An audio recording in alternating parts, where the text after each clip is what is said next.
The Prophet ﷺ is there. Jibreel alayhi salam comes to him. He says to him, Salamu alaikum. And he said to him, go ahead. Indeed, Allah the Exalted heard what your people said to you and the response they made to you. And He has sent you the angel in charge of the mountains to order him to do to them what you wish. He told him that Allah sent you the angel of the mountains, Malakul Jibal. The angels have particular tasks. Some of them for the mountains, some of them for the seas, some of them for the revelation, like Jibreel alayhi salam. Then the angel of the mountains called me. I am the angel of the mountains, and my Rabb has sent me to you so that you may give me your orders. If you wish, I will bring together the two mountains that stand opposite to each other to crush them in between. But the Prophet ﷺ, he said no.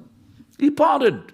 He did not even reproach them. He didn't do nothing. I hope that Allah Azza wa Jal will bring from their offsprings people who will worship Him alone and associate nothing in His worship. And it was. That was fulfilled. Those people had produced mighty companions, mighty followers, people who were Muslims and good Muslims because of what the Prophet had done. Imagine the Prophet said, yeah, well, go ahead. And he's got the right to do that. Crush them between the two mountains. Those will not be coming out.